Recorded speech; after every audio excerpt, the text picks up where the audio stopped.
I think that success is a process. And I believe that my first Easter speech in the Kosciusko Baptist Church at the age of 3.5 was the beginning. And that every other speech, every other book I read, every other time I spoke in public was a building block. So that by the time I first sat down to audition in front of a television camera and somebody says, read this, what allowed me to read it so comfortably and be so at ease with myself at that time was the fact that I'd been doing it a while. If I'd never read a book or I'd never spoken in public before, I would have been traumatized by it. So the fact that we went on the air with the Oprah Winfrey Show in 1986 nationally, and people say, oh, but you're so comfortable in front of the camera, you can be yourself. Well, it's because I've been being myself since I was 19.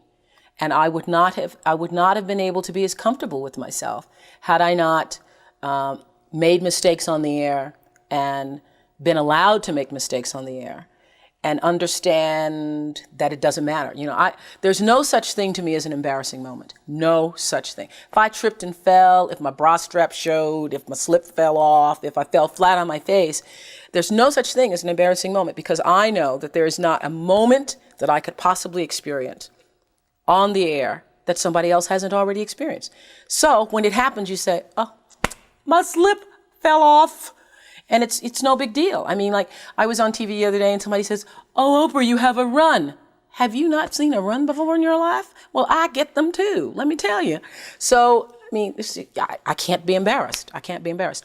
Now, when I first started out, that was not true because I was pretending to be somebody I was not. I was pretending to be Barbara Walters. So I'd go to a news conference and I was more interested in how I phrased the question and how eloquent the question sounded, as opposed to listening to the answer.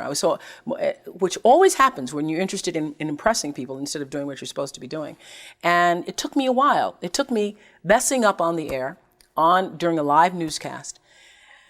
I was doing a list of foreign countries, and there was all these foreign names, and then Canada was thrown in, and I called Canada, Canada. And I got so tickled that I called Canada. I go, that wasn't Canada, that was Canada. Excuse me, that wasn't Canada, that wasn't Canada, that was Canada. And then I started laughing. Well, it became the first real moment I ever had. And the news director later said to me, well, if you do that, then you should just keep going. You shouldn't correct yourself and let people know. Well, I know, well, who's ever heard of Canada? So that was, for me, the beginning of realizing that, oh, you can laugh at yourself and you can make a mistake and it's not the end of the world. You don't have to be perfect. And biggest lesson for me for television, because then it didn't matter. Didn't matter. Oh, sorry, bra strap showing. I only came to co-host a talk show because I had failed at news and I was going to be fired. And the news director was paying me $22,000 a year. God only knows what my co-anchor was making, but was paying me $22,000 a year. And they thought they were paying me too much money to only just do news stories. And so I'd been taken off the 6 o'clock news and was put on the early morning, like 5:30 cut-ins. And they tried to convince me at the time. They said, you're so good that you need your own time period. So we're going to give you 5 minutes at 5:30 in the morning. And I was devastated because up until that point, I'd sort of cruised. I really hadn't thought a lot about my life or the direction it was taking.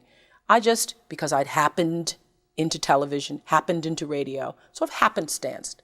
I don't believe in luck. I think luck is preparation meeting opportunity, but I felt like I had somewhat prepared myself, but that I had happenstanced into it. So I thought, okay, I was working in Nashville, and so I moved to Baltimore, and then I'll do this for a while, and then I don't know what I'll do. And so when I was called in and put on the edge of being fired and certainly demoted and knew that firing was only a couple weeks away, I was like devastated. I was 22 and embarrassed by the whole thing because I'd never failed before. And it was that failure that led to the talk show because they had no place else to put me. They put me on a talk show one morning. And I'm telling you, the hour I interviewed, my very first interview was the Carvel ice cream man and Benny from All My Children. Never forget it.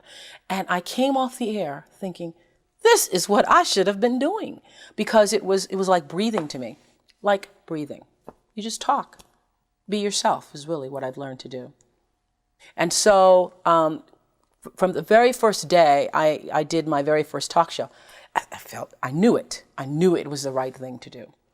I felt the same thing about acting too, only I was so terrified that it was a little more difficult for me. For me, the turn on in acting, the turn on is the ability to express another person's life. I think if you can internalize and then manifest externally the essence of another being, that is the ultimate in understanding. What it takes to take somebody else's life, make it your own, and put it out there. It's the ultimate. You understand things about people that you could never imagine. It's like almost for a while getting to live somebody else's life without having to experience all of the experience that comes with creating another life.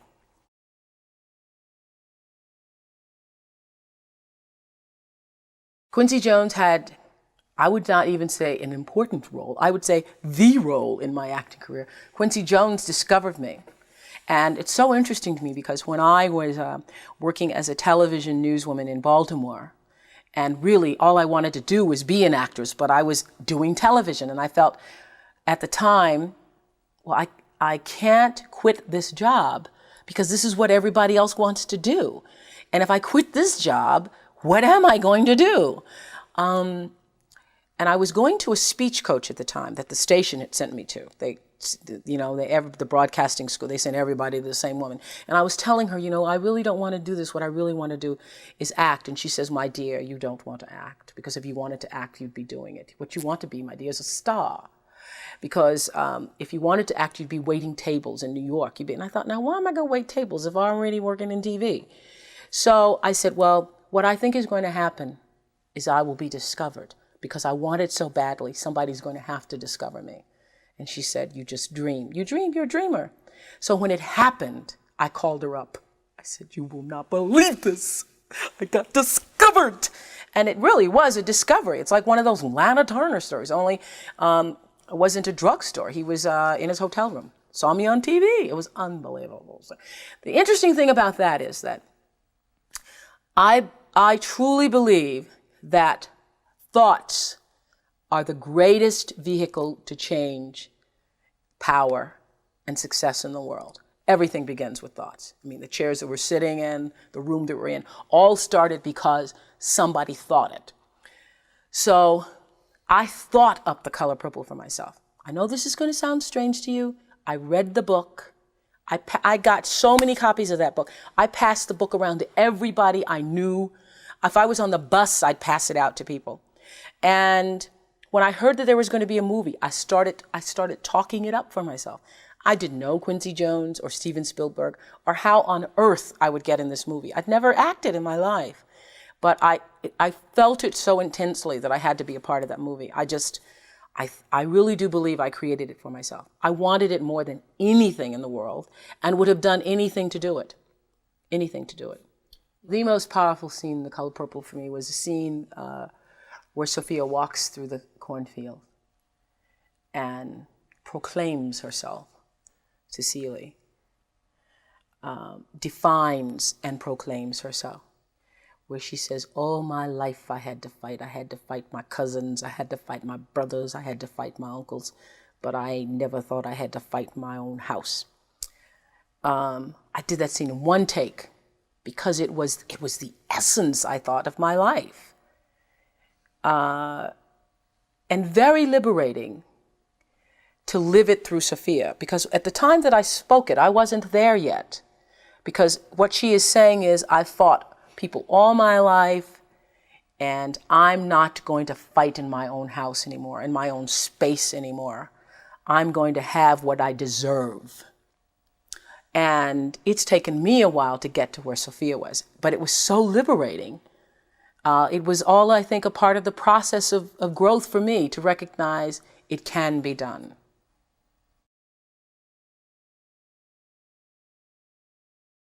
I was raised on a farm with my grandmother for the first 6 years of my life. I knew somehow that my life would be different and it would be better.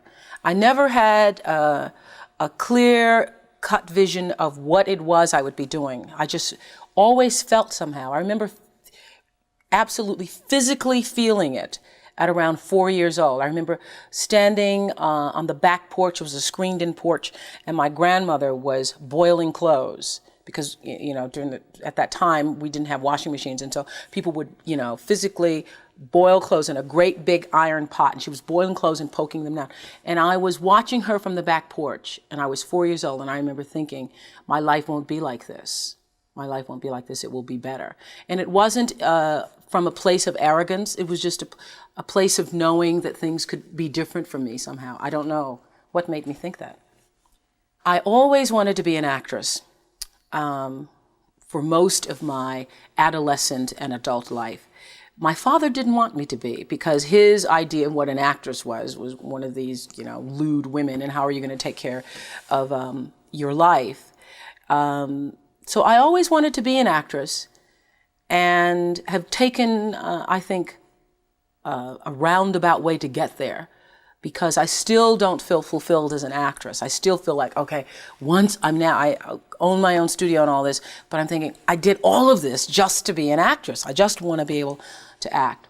For a while, I wanted to be a school teacher. In the 4th grade, Mrs. Duncan was my greatest inspiration. In the 4th grade is when I first, I think, began to believe in myself. I, for the first time, believed that I could do almost anything. I felt I was the queen bee. I felt I could control the world. I was going to be a missionary. I was going to Costa Rica. I used to collect money on the playground to take to church on Sundays from all the other kids. And at the time in schools, we had devotions. And I would sit and I would listen to everything the preacher said on Sunday, and go back to school on Monday morning and beg Miss Duncan to please let me do the devotion, just sort of repeat the sermon. So in the 4th grade, I was called preacher. Kids used to poke fun of me all the time. It didn't bother me, because I was so inspired at the time. And a lot of it was because of Ms. Duncan. Mrs. Duncan, Mrs. Duncan. And we did a show not too long ago, and I had favorite teachers on. I just broke down, because first of all, it was the first time I realized Ms. Duncan had a name other than Ms. Duncan. You know, your teachers never have names. I thought her name's Mary. I couldn't believe it.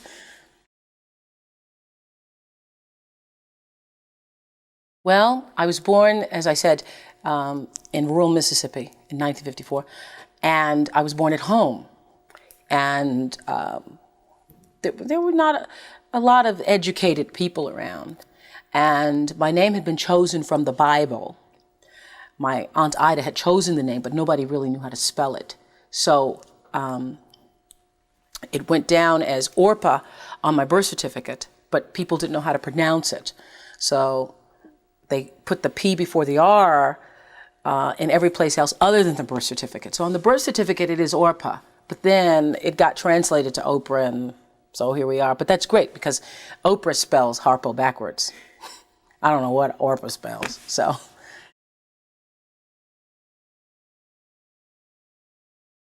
I came to live with my grandmother because I was a child born out of wedlock, and my mother moved to the north. She's a part of that great migration to the north in the late 50s. And I was left with my grandmother, like so many other black youngsters were, left to be taken care of by their grandmothers and grandfathers and aunts and uncles. And I was one of those children.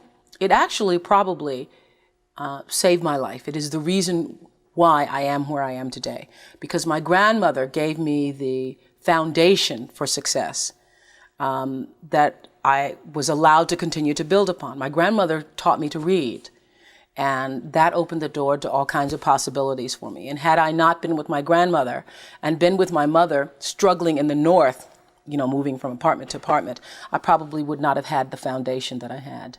So I was allowed to grow up in Mississippi for the first 6 years of my life, and allowed to feel somewhat special, because I was a precocious child, I guess by any standards now. I was taught to read at an early age, and by the time I was 3, I was reciting speeches in the church. And they'd put me up on the program and they'd say, and little Mistress Winfrey will render a recitation.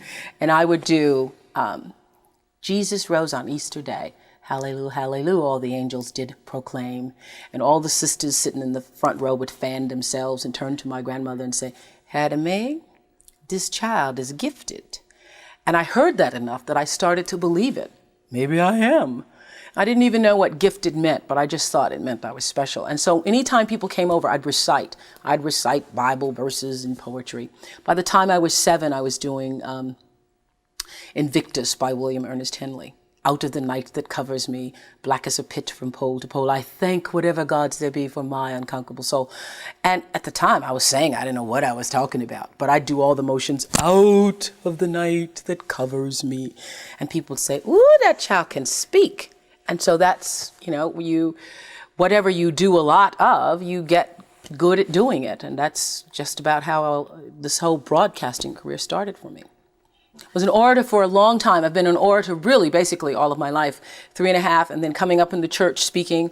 I did all of James Weldon Johnson's sermons. He has a series of 7 sermons, beginning with the creation and ending with judgment. I used to do them for churches all over the city of Nashville. I've spoken at every church in Nashville at some point in my life, I think. And you sort of get known for that.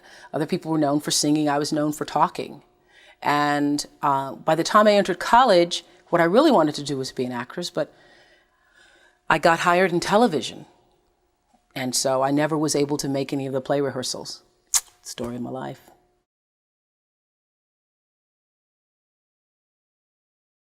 Well, I was living with my mother and living under circumstances that a lot of young children have to deal with today. Even. We weren't living in the projects. And if you'd asked me at the time if we were poor, I probably would have said no, because when you are living it and you don't know anything else, you think that's the way life is. And I was raped when I was 9 by a cousin and never told anybody until I was in my late 20s. Not only was I raped by a cousin, I was raped by a cousin and then later sexually molested by a friend of the family and then by an uncle. It was just an ongoing, continuous thing. So much so that I started to think, this is the way life is. And not until, I'd say, a year ago did I release the shame for myself. Because I was in the middle of an interview with a woman named Trudy Chase, who has multiple personalities and was severely abused as a child. And I think it was on that day that for the first time, I recognized that I was not to blame because I became a sexually promiscuous teenager, and as a result of that, got myself into a lot of trouble, and believed that I was responsible for it. It wasn't until I was 36 years old, 36, that I connected the fact, that's why I was that way. I always blamed myself. Even though intellectually I would say to other kids, I would speak to people and say, the child is never to blame. You're never responsible for molestation in your life. I still believed I was responsible somehow, that I was a bad girl. And just released it in the middle. And so it happened on the air, as so many things happened for me, happened on the air in the middle of somebody else's experience. And so I thought I was going to have a breakdown on television. And I said, stop, we've got to stop rolling cameras. And they didn't. And so I sort of got myself through it. But it was really quite traumatic for me. Mm-hmm. My openness is the reason why I did not do so well as a news reporter, because I used to go on assignments and be so open that I would say to people at fires and they'd lost their children, that's okay, you don't have to talk to me. Well, then you go back to the newsroom and the news director, what do you mean they didn't have to talk to you? I say, but she just lost her child and, I just felt so bad. So I didn't do very well. I was absolutely too involved. I'd go to funerals of people and not go in. I wouldn't want to talk to them, disturb them. Cry on the air. I think the lesson that you learn from allowing yourself to be abused as a child is an ongoing lesson. What I recognize is that the same thing that in some cases causes a child to be abused is the same thing that causes, you to be abused as an adult, is the same thing that in your adulthood that allows you to never be able to say no to people. And I realized that I was the kind of child who was always searching for love and affection and attention and somebody to look at me and say, yes, you are worthy. And unfortunately, there are adults who will take advantage of that and misread your intentions.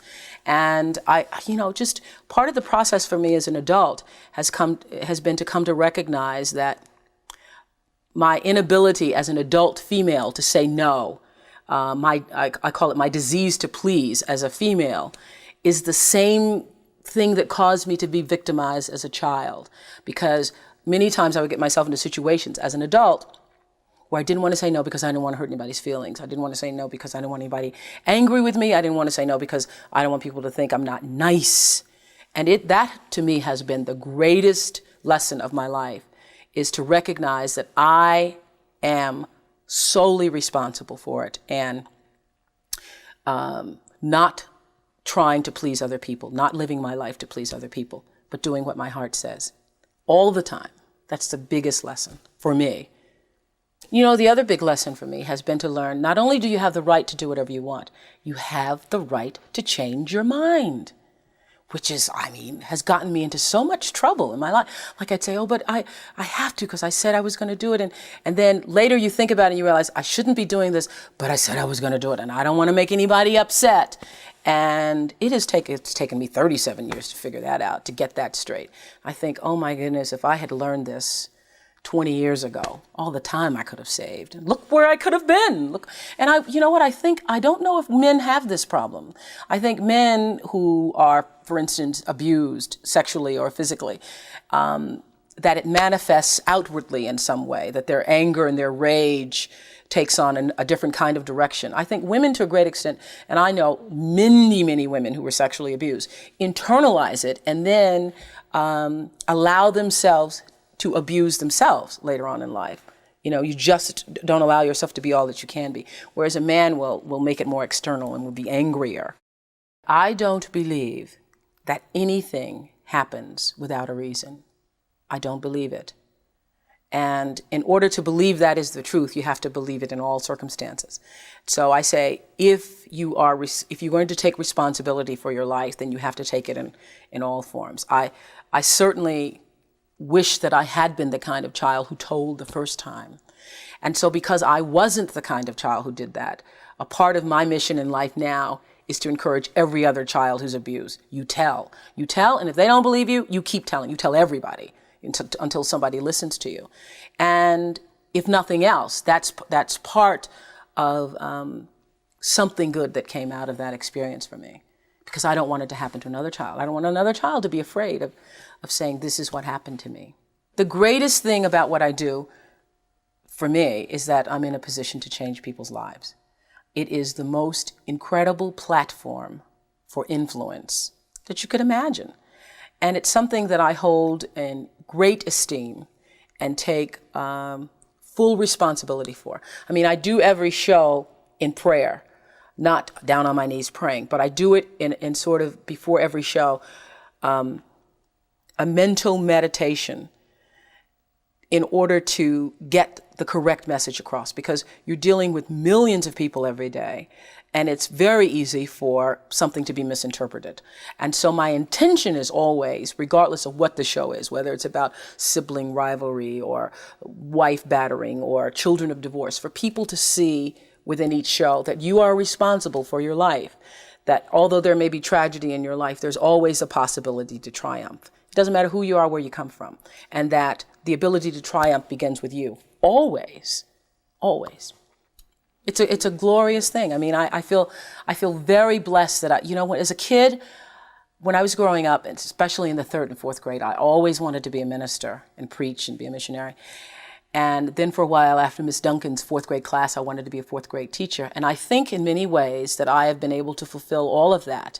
I feel that my show is a ministry. We just don't take up a collection. And I feel that it is a teaching tool without preaching to people about it. I really do. That is my intent. That is my intent. And I couldn't do the kinds of shows that I see some other people do. I couldn't. And I've reached a level of maturity in this work myself. There was a time when I first started out that I would say I was far more exploitive. You just put a person on for the purpose of having. I wouldn't do that anymore. I was in the middle of a show with some white supremacists, skinheads, Ku Klux Klan members. And in the middle of that show, I just had a flash. I thought, this is doing nobody any good. Nobody. And I had rationalized the show by saying, oh, people need to know that these kinds of people are out here. I won't do it anymore. I just won't do it. There's certain things I won't do. Satanism of any kind of Satan worship, I won't do. I no longer want to give a platform to racists. I just don't, because I think no good can come of it. And so if you don't know that it exists, I'm sorry, you won't hear it here. But that's growth for me. I did a show, taped a show last year with a guy who was a mass murderer who killed 80 people. And I did the whole interview, and I had the families on of some of the people he killed. In the middle of it, I thought, I shouldn't be doing this. This is not going to help anybody. It's a voyeuristic look at a serial killer. But what good is it going to do anybody? And it didn't air it.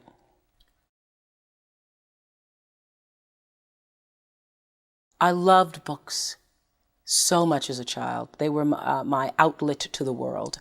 And I still do. People ask me, what do you do in your spare time? That's what I do. I read. There's so many books. I went through a period of Lois Linsky books. She wrote Strawberry Girl and lots of stories about these little peasant children. And I went through a period where I wanted to be them. And what I would do is I'd read the character, and whatever book I was reading, that's who I wanted to be that week. I read a book in the 3rd grade about Katie John, and who hated boys, and she had freckles. Well, Lord knows I'm not going to have freckles, no way, no how. But I tried to put some on. And I went through my Katie John phase. I think the book that moved me the most growing up was A Tree Grows in Brooklyn.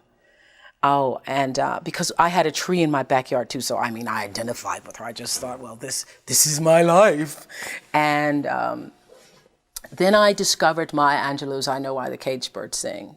And I thought, well, first of all, it's the first time I'd ever encountered another woman who had been sexually abused. I couldn't imagine it. I felt that way too when I read The Color Purple. I read the first page of The Color Purple, put the book down and wept. I could not believe it, that someone had put this in writing. It's unbelievable. Yes, to know that you're not the only one, because at all this time, you carry this burden. You think, nobody else in the world has been through this. Nobody else is as bad as you. And then you discover that you're not so bad after all. It's an amazing thing.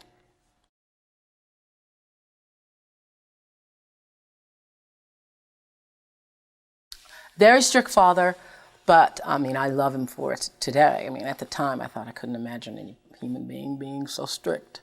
And what was he being so strict for?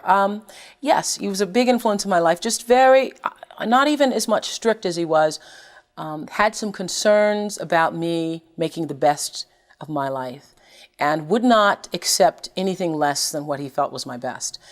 I remember my father saying to me, you can't bring C's in this house because you're not a C student. If you were a C student, you could, because I'm not trying to make you do or be anything that you can't be. But you're not a C student, you're an A student. So that's what we expect in this house. And it was just so matter of fact. And I knew he was not faking it one bit. So I never even tried it. I never even tried to bring in a C, because I realized it's just not acceptable. Now, when I was living with my mother, I was very rebellious. I was, as I said, promiscuous and rebellious, and did everything I could get away with, including faking a robbery at my house to save my glasses and my dog one time. I remember, stomping the glasses in the floor and putting myself in the hospital and acting out the whole scene. And I used to pull all kinds of pranks, ran away from home. I got to my father's house. I never told, and I used to lie to my mother all the time. I'd stay out, make up stories. I moved to my father's house. I never told another lie. Because I knew it wasn't going to be accepted. I knew okay, it stops right here. I needed structure and attention. I require a lot of attention. And now I get the attention of 20 million people. It's a little too much attention. It's a lot of attention, yeah. I wanted it, I got it. I got some attention, I tell you.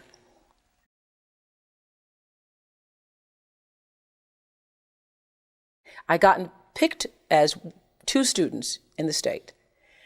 And I think I was 16 years old at the time for a White House Conference on Youth.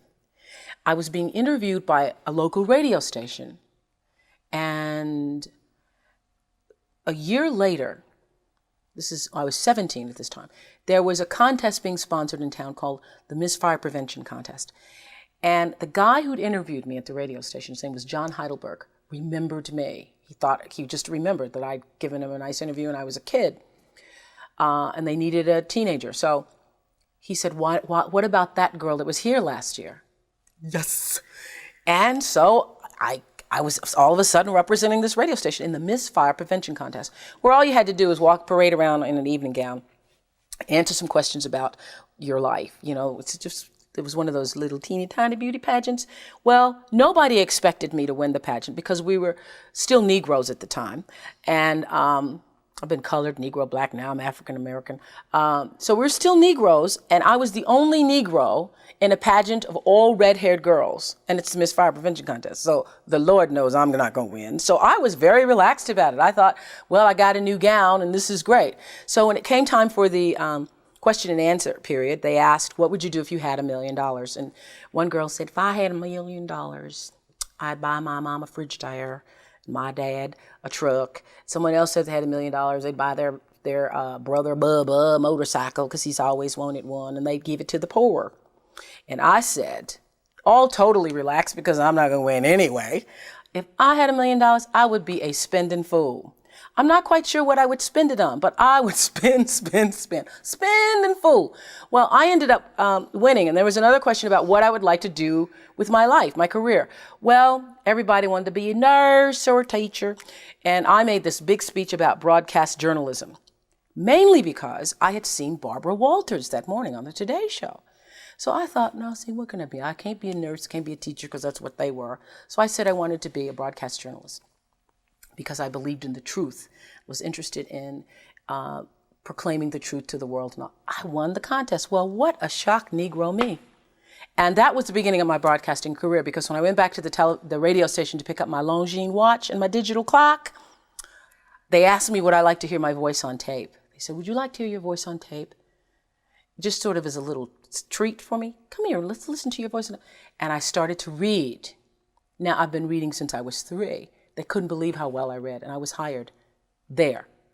So somebody said, sit down and read, and they said, come hear this girl read. And then someone else, and before I knew, there were 4 guys standing in the room listening to me read. And I was hired, 17 years old, in radio.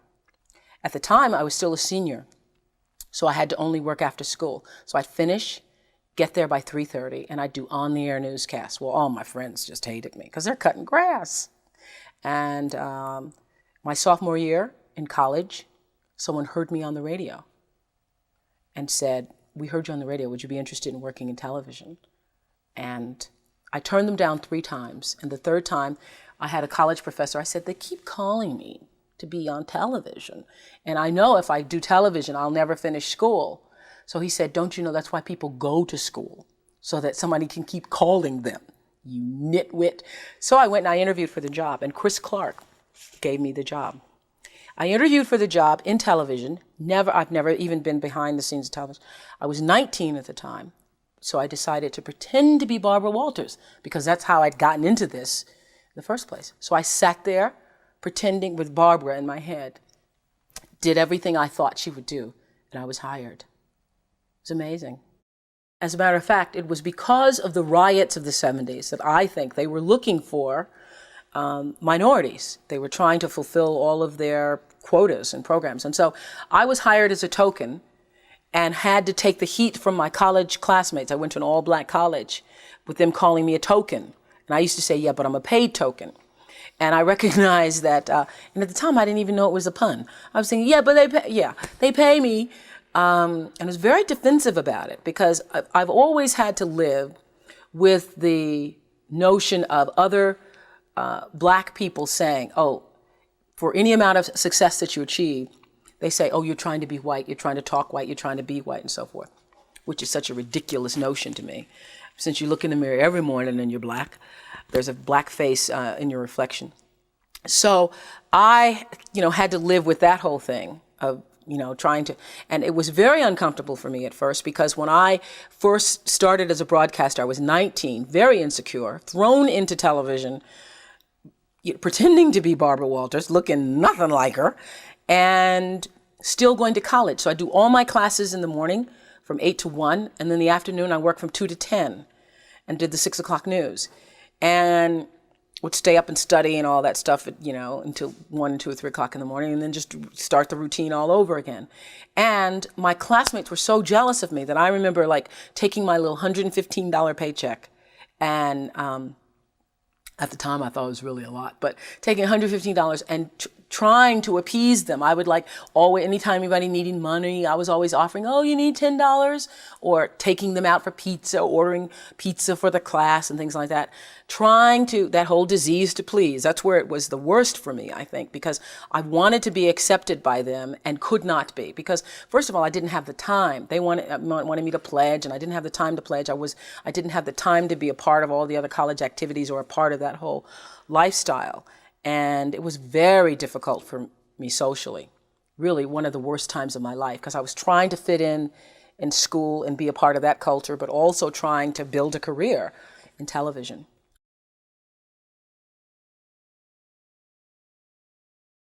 Well, now I think it's courageous, and the interesting thing about it is, if you were telling me my life story and it was about somebody else, I'd say, oh, how courageous. It's very difficult for me to give myself that credit. I mean, it's very difficult for me to even see myself as successful, because I still see myself as in the process of becoming successful. To me, successful is getting to the point where you are absolutely comfortable with yourself, and it does not matter how many things you have acquired. The ability to learn to say no and not to feel guilty about it, to me, is about the greatest success I have achieved. The fact that I have, in the public side, done whatever is fine. It's all a part of a process for growing for me. But to me, to have the kind of internal strength and internal courage it takes to say, no, I will not let you treat me this way, is what success is all about. It's the same thing that prevents you from being abused as a child, that prevents you from being abused as an adult, that allows you to build success for yourself. I will not be treated this way. I demand only the best for myself. You are worthy to say no. That it's okay if you say no. It's okay if you say no and then people don't like you. That's really okay. The important thing is how you feel about what you're doing, how you feel about yourself. It's a long struggle, though. It's a long struggle. And I'm just hoping that, in the work that I do on the show and the speaking that I do around the country, and that young people who are watching this can get the lesson sooner than I did. Because it's painful, because you keep repeating it over and over and over until you get it right. And what I found is that every time you have to repeat the lesson, it gets worse. Because I call it God trying to get your attention, the universe trying to get your attention. So we didn't get your attention the first time, so we're going to have to hit you a little harder this time. So I'm still doing it. I'm still learning. It seems worse because it gets worse. Yeah. I say this. Many times, the universe is always trying to get your attention. I use universe and God interchangeably. It's trying to get your attention. And sometimes it starts out, any major problem you encounter, it always started out as a whisper.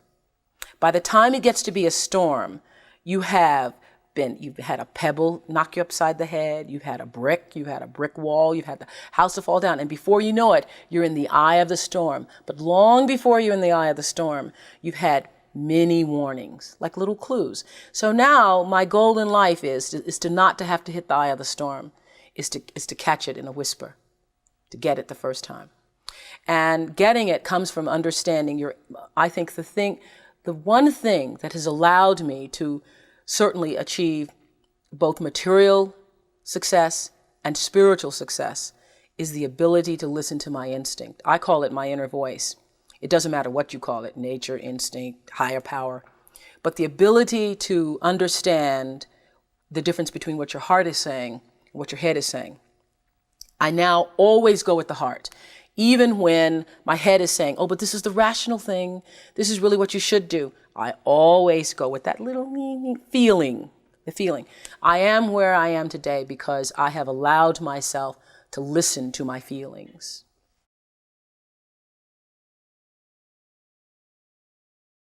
My ability to get people to open up is only attributed, I think, to the fact that there's a common bond in the human experience. We all want the same things.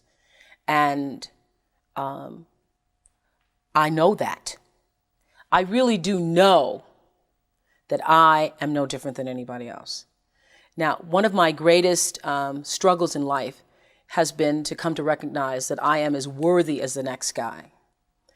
And I think that the moment you start thinking that you're better than somebody else, then you've lost sight of who you are.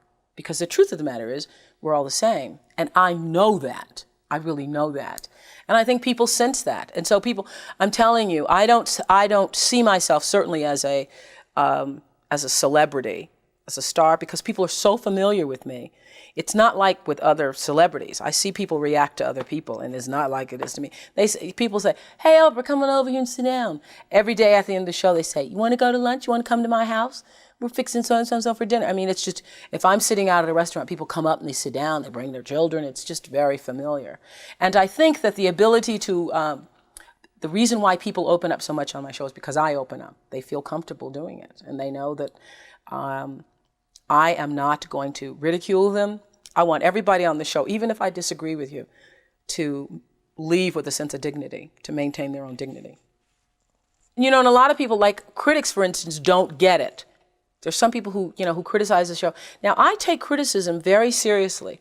There have been, I can't say that I'm one of those people who does not read criticism, because I do. And if someone criticizes something and it strikes a nerve with me, I will then move to correct it. I mean, I have written critics who have said things that I thought were very valid. Recently, someone criticized us for airing a show on mothers who had gone through postpartum depression and had killed their children, and they were saying that the show should not have aired in the afternoon because other children watching. And I absolutely agree with that. I think that's a very valid point. We should have considered that. That's one of the things I did not think about. I'm thinking that I'm going to help all these mothers who are going through this, but that person was absolutely right. So if the criticism is valid and comes from a point of view of being well thought out and not just to attack, I accept it. And I usually get better as a result of it. Critics have actually helped me to get better. I am, of all things in my life, I would say I'm a truth seeker. I'm a truth seeker. And I believe that, the cliche, the truth shall set you free. I absolutely believe that. And so if you're telling me the truth, I accept it and will move on it. The thing that has caused me the greatest dismay or disappointment in this life has been the fact that people can write things about you that are not true. It's astounding to me. It's astounding, and I don't want to sound like, one of those people who's, in the public complaining about it, but it is just astounding to me that it can happen.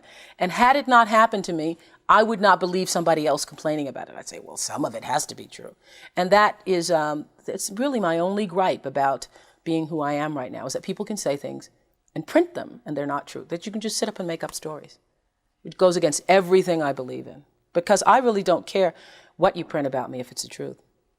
I think I've adjusted pretty well. I think I'm really, I'm probably one of the most balanced people I know to live under such a microscope, I think.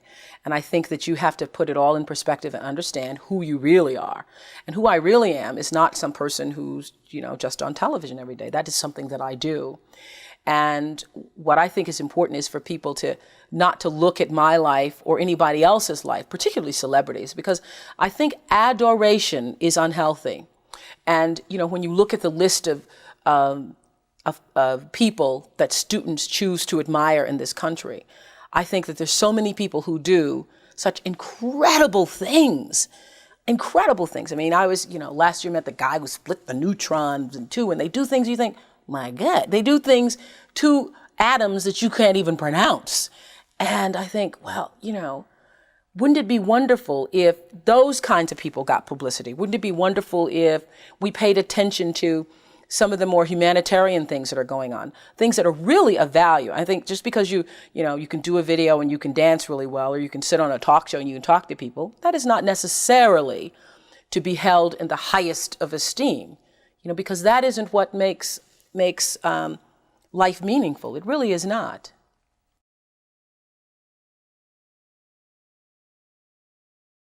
I think the most important thing to get ahead falls back to what I truly believe in, and that is the ability to seek truth in your life. And that's on all forms. You have to be honest with yourself. You can be pursuing a profession because your parents say it's the best thing. You can be pursuing a profession because you think you'll make a lot of money. You can be pursuing a profession because you think you're going to get a lot of attention.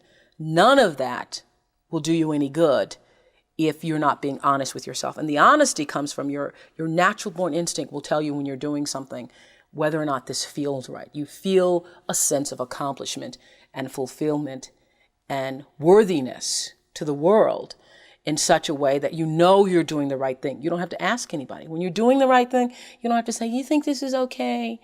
It's like, and it works on every level. Whether or not you're going to a party or you're choosing a dress or you're choosing a friend, if you ever have to say, do you think this is okay? Chances are it is not, because that's your instinct trying to get you to ask yourself that question. Maybe this isn't okay.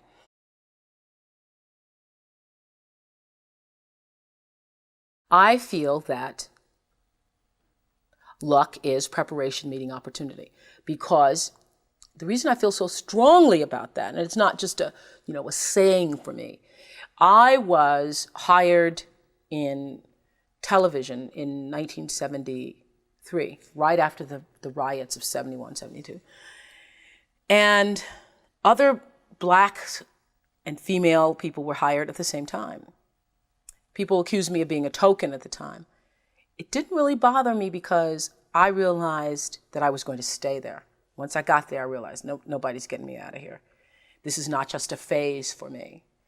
And so I sort of began to create my own luck.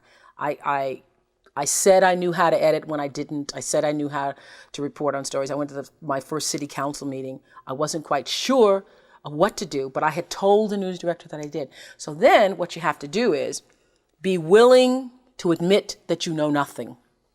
So I walked into the city council meeting and I announced to everybody there, this is my first day on the job and I don't know anything. Please help me, because I've told the news director at Channel 5 that I know what I'm doing. Please help me. And they did. And from that point on, all those councilmen became my friends, and I'd come in the council meeting and they helped me out. And I realize now it was because of my willingness to say, I don't know it, but if you will just, if you'll just help me out. So that I learned, and I also learned that when, one of the biggest lessons I've learned recently is that when you don't know what to do, you should do nothing until you figure out what to do. Because a lot of times you feel like you're pressed against the wall and you've got to make a decision. You never have to do anything. No, don't know what to do. I do nothing. I wait. And that has been a big lesson. To be willing to be still with myself and trust myself and my higher power to help me make the right decision and to not feel pressured. See, I think, we create stress for ourselves because you feel like you have to do what you have to do it. You have to. I don't feel that anymore. All the mistakes I've made in my life, I've made because I was trying to please other people.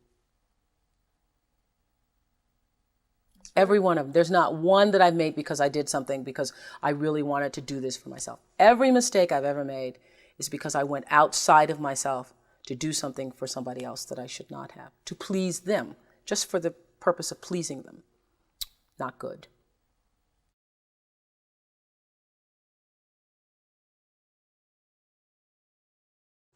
Yeah, it was a lot of trouble just to get to be an actress. I ended up building my own studio because when I was shooting The Color Purple, I was not allowed the kind of freedom that was necessary to do that work. And what I really want to do is to create films for myself and other people that uplift, enlighten, encourage, and entertain people.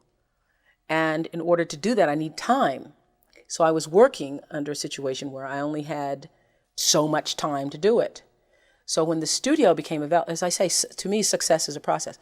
There was this empty studio, old vacant lot available. And I have a partner who said to me, there's that studio available.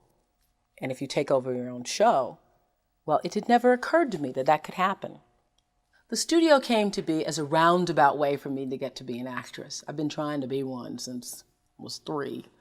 And it happened as a part of an ongoing process for me. When, it's much easier for me to make major life, multi-million-dollar decisions than it is to decide on a carpet for my front porch. That's the truth. I was in the Kmart store, and I couldn't decide between the ones with the kittens and the ducks. I had them all laid out. They're $5.99 a piece. It took me longer to make that decision as to which mat I would have for when you first welcome friends, welcome to my house, all that, took me longer to make that decision than it did to decide to get my own studio. I have a lawyer, manager, who he and I are now partners, who came to me and said, you could own your own show. And before he said that to me, I thought, own my own show. I just totally dismissed it because the idea, how am I going to own my own show? I have a contract. What am I going to do? He said, you can own your own show, and there is a studio that was the old Fred Nile studio that is going to become available. It needs a lot of work. And I thought nothing of it at the time. I totally dismissed it because he was always making projections and coming up with ideas. And I just thought I'll let him dream on, just as my speech coach had said to me many years ago, dream on, because I had a really solid contract. When I was shooting The Color Purple, I didn't have enough time to shoot it. I was begging for time because I realized that what we were doing was something very special. But it's very difficult to convince, news people that. Oh no, it's really not what you think. So the studio came about as a result of me wanting more time and creativity and control for myself. I bought the studio so that I would be able to act and do the show at the same time, so that I would be able to do 2 things that were very important to me. The show's very important to me because it is a platform from being able to make a difference in people's lives, to influence them to change for the better. And so I don't want to give that up until it's time, and I will know when it's time. I don't want to be the kind of person that stays in the ring too long and gets punch drunk from the experience. I just want to be able to do it for as long as it works. And I know it's not going to work forever.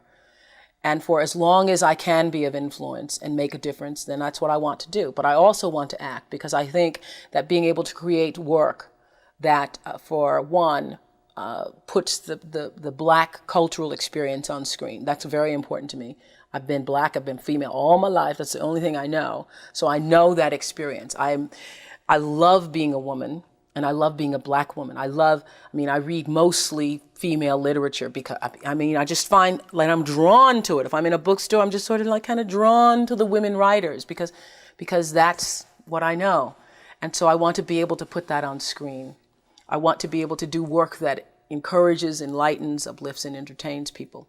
There's work I would not do. I get offered a number of scripts and have chosen not to do them because, fortunately, I'm in the position that I don't have to work for the sake of working.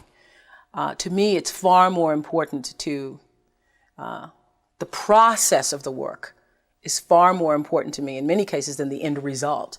Once the picture's finished, that's fine. But to me, the process of working on it, for me, every day, the process of working on a show and being in the midst of the show, being right in the heart of it, is far more stimulating, fulfilling, and exciting to me than, finish the show. Then I'm on to the next thing.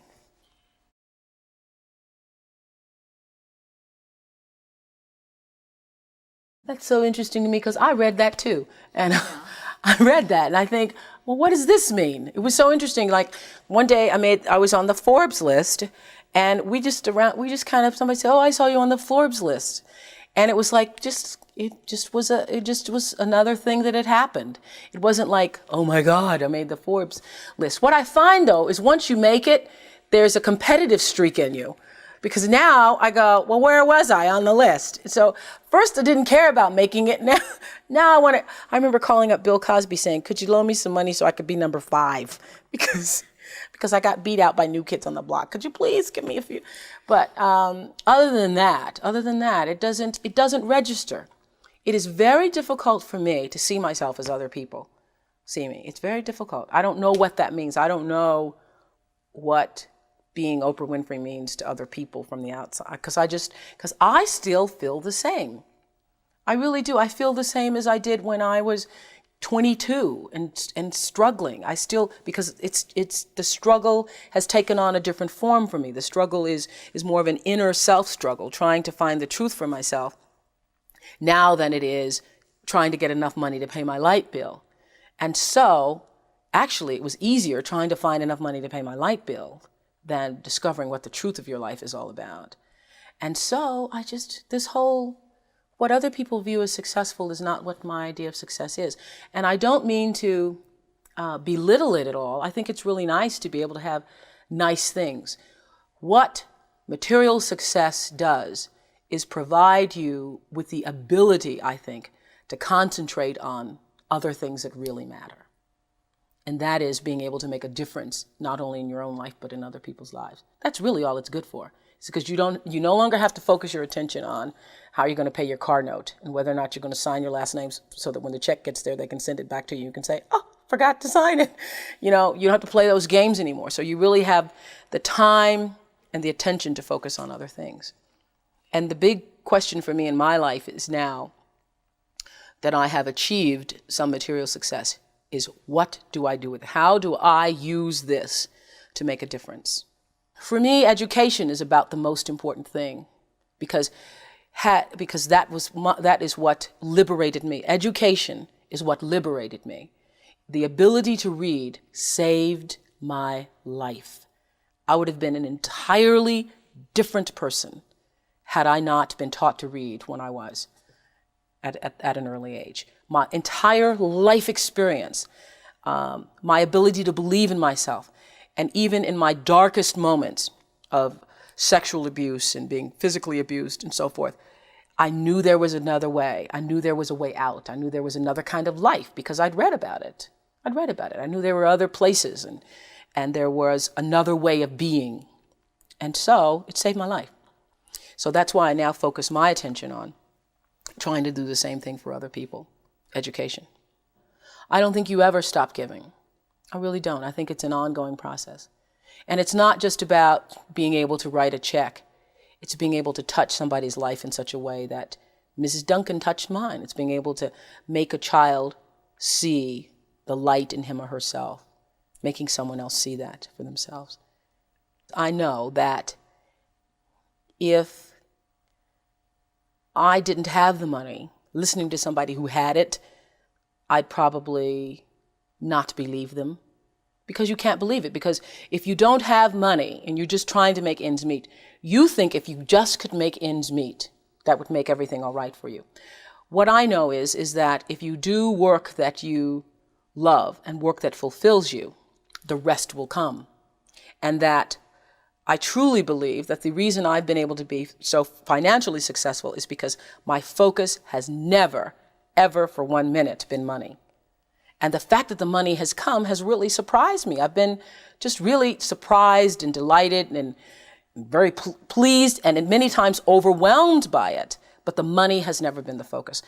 The reason, I think if you're on the road to success, is if you would do your job and not be paid for it. And I would do this job and take on a second job to make ends meet if nobody paid me, just for the opportunity to do it. That's how you know you're doing the right thing.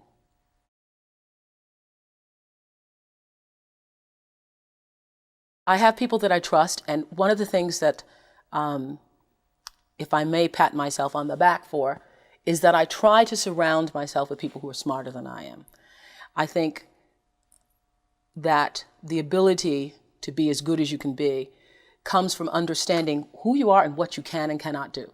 And what you can't do is far more important than what you can do, if what you can't do is going to keep you from flying as high as you can. Now, when my lawyer first came to me and said, you can own your own show, it literally took the ceiling off my brain, because I had never even thought that high before. I never even thought that was possible. And everybody needs somebody in their life to say, yes, you can do it. I have a niece who's 15, who several years ago, I said to her the same thing my father said to me. I said, you are too smart to get C's. I mean, I heard my father speaking. We were crossing the street one day and she was talking about her grades. You're too smart to do that. You could be an A student. And she said, do you really think I can? Oh, of course. I said, you're such a bright person. And she started getting A's and said to me a year later, nobody ever told me I could. And I think that one of the most important lessons to learn is that we are all responsible for our lives, but nobody gets through this life alone. Everybody needs somebody to show them a way out or a way up. Everybody does. See, I feel best in surroundings where other people are smarter than I am, because I feel like I can always learn something from them. One of the other big lessons I've learned, particularly in business, I think you have a responsibility to yourself to learn as much about your business as you can. And so I sign every check, although it is now tedious, because the bills that come in from maintaining a studio, everything from Federal Express to Xerox to every tape that needs repaired and so forth, it gets to be a lot. I have stacks and piles of checks to do, and I know that there are a lot of successful people who don't do that. I still have a tenement mentality. I've been very, very poor in my life. And so the idea of having money and not being responsible and knowing how much money you have and keeping control of it is not something that I personally can accept. I know that there are other people who can, but it is not a possibility for me. I need to know where it is. I mean, there are times I think I want to go to the bank and say, show it to me, because, just seeing it on a piece of paper, anybody could print out a piece of paper. So, I watch it very carefully and try to maintain responsibility for it. But my success in business has come, when I first started being a, quote, businesswoman, I worried about, how do you do this? And I realized that you do this the same way as you do anything else. You be fair. You try to be honest with other people, and you be fair. –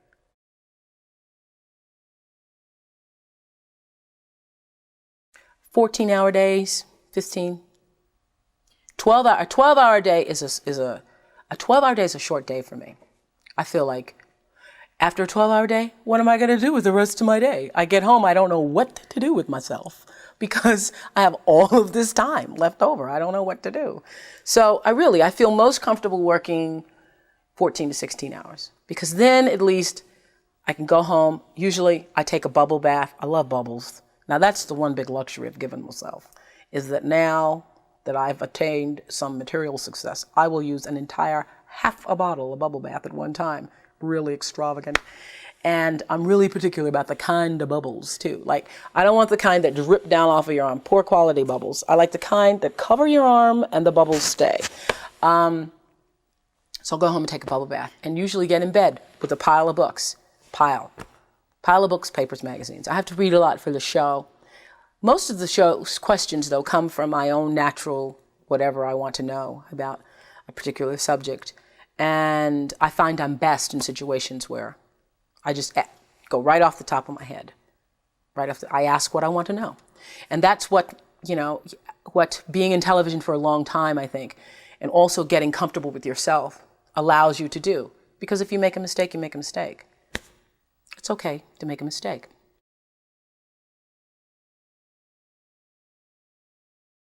I could tell you, it's like Steve Martin has a joke about how some people go to the drugstore and they sell flare pins. And he says, and I get paid for doing this. And I feel the same way. I feel like I would do it if I didn't get a dime for it. And that's why you're doing the right thing, because it doesn't even feel like work. It doesn't feel like work.